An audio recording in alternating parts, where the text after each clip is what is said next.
Hello everyone, welcome back to the WW1 Treasure Trunk.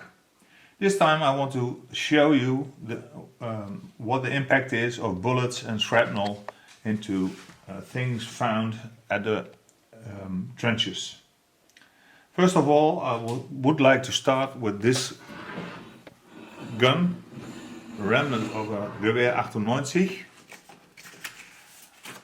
The peculiar thing with this gun is here. If you see the ammo clip and the trigger, and the ammo clip is totally blasted off around the trigger. And the trigger, if you look very well here, you see that the trigger is bent, totally bent. But in fact, the trigger is melted by the impact of the grenade. A grenade can have heat of 1,000 degrees. So in this case, the clip was thrown away, the trigger was melted and was damaged by the clip, and then in this stage it was found. It's bent and it's still loaded. I checked it and it's still loaded. The safety is still on, so the guy in the trench or during the attack was killed, I think. This is found at the Argonne front, so towards the Americans. And the second thing I have is a steel grenade model 1916. It's built by the company AEG, and you have 5.5 seconds to throw it away. If you unscrew it, you pull it by this knot and you throw it away. What happened here is this grenade was struck by a Lebel bullet. Now the Lebel bullet, and I checked this because I have several helmets with bullet impacts, and the Lebel model 86 motorized 93 8mm bullet has a penetration vitesse of 716 meters per second, and with that speed it will enter around it will penetrate hardened steel around from a 6 meter distance. So this German was either in his own trench and had it on the top of the trench and it was hit, but I don't think so, because the impact is 45 degrees, so it's a little bit funny to have it like this on the top of your trench. Or he had it on in special attack holders on his breast, or there's the third possibility, he had it on his belt. So in any case, I don't think it was one bullet that was fired at him. I can't prove it, but I think he was hit by several bullets. Anyhow, this one is penetrated by a Lebel bullet. Then I have here a buckle.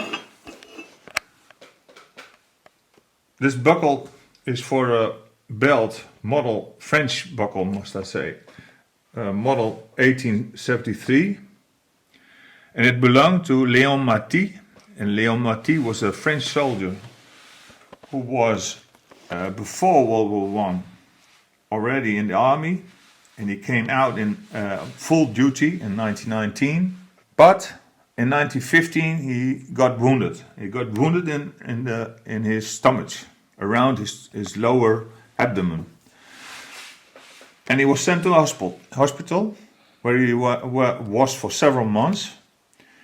And what he had was an internal bleeding because his belt was hit by either a shrapnel or a bullet, and this is 2.5 hard made copper, So he had internal bleeding just by the fact that his belt buckle was hit.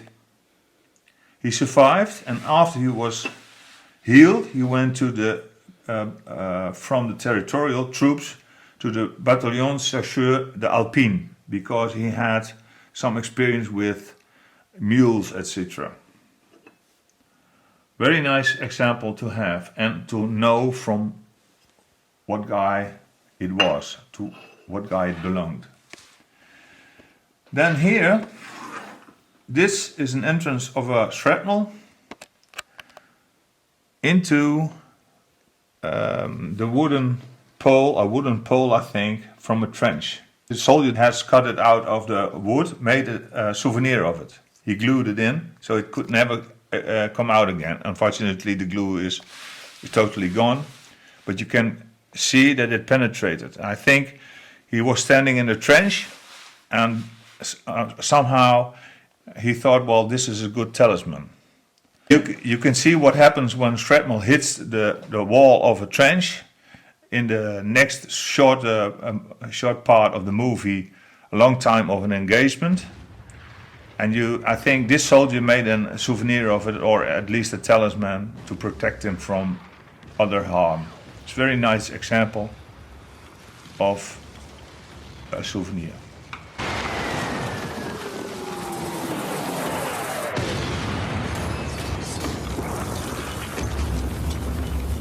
Then the third, fourth, fifth one is a bullet that penetrates the wood of a trench pole, and a pine wood pole, must I say, and it survived. I've lacquered it so to protect it from for rotting, and it was found at the trench near Hexenweiher. And Hexenweiher is a mountain, as you can see in the projected photograph. And from this mountain, the Germans shot into the lower trenches. You can see it on the chart, the blue dot line. That's the French trench. And they shot into the trenches because they could look into it. Now, some officers, French officers, wanted to ask the General Staff to build a new trench line higher up the opposing mountain, but because of the prestige that they could not leave French territory, the General Staff neglected the complaints of the lower officers, and by that many of the French soldiers died in these trenches because the Germans had a good view on it and they could easily shoot anybody that was running through that trench. Now, many bullets can be found there. I also had, but I gave it away, a ricochet, and the ricochet went the other way into the wood, and you can see how many damage it causes, a ricochet. It's like a dum-dum bullet, much more than you can see here. It really tears up the wood.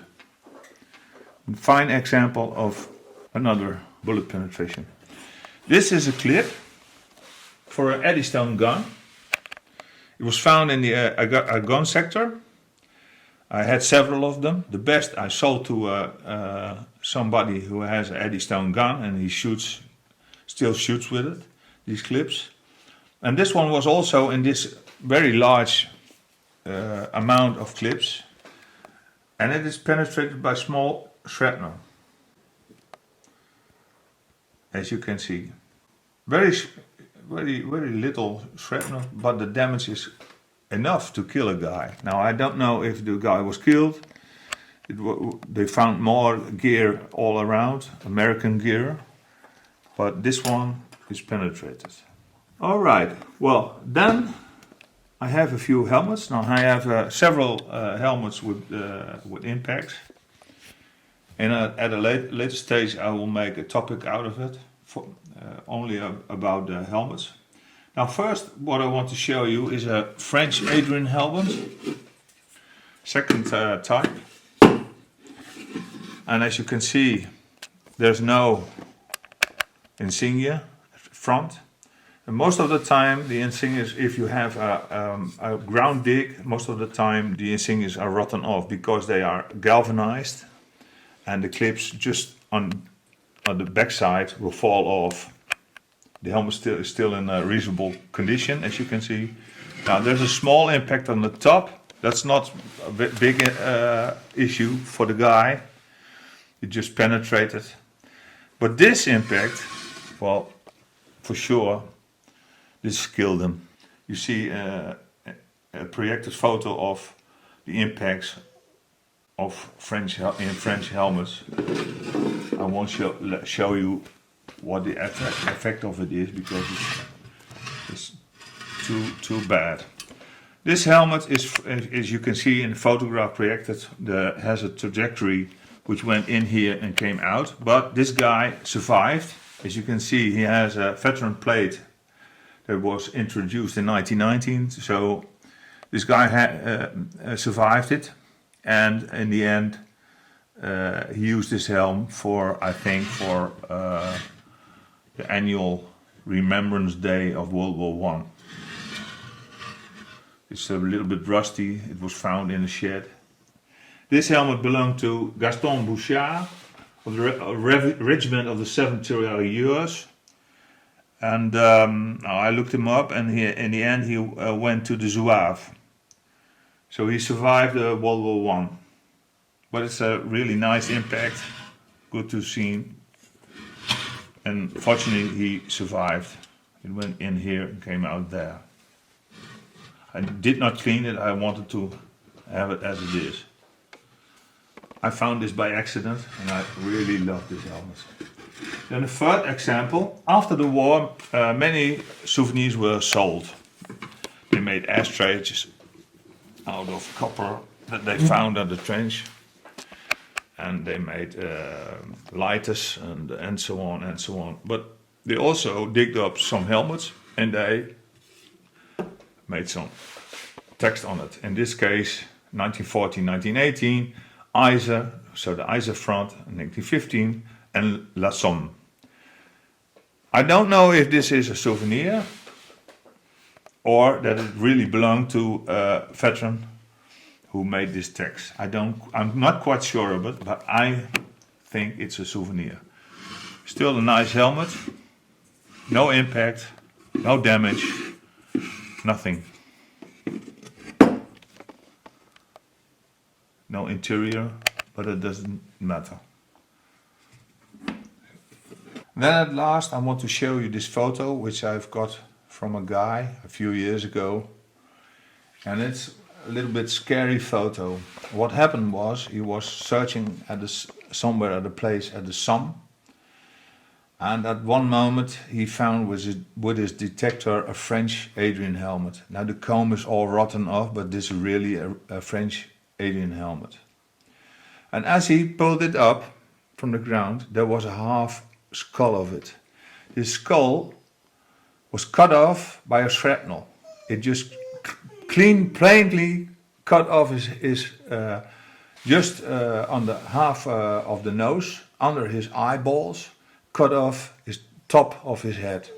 And someone, maybe, I don't know, put the helmet on top of it just as for his dignity.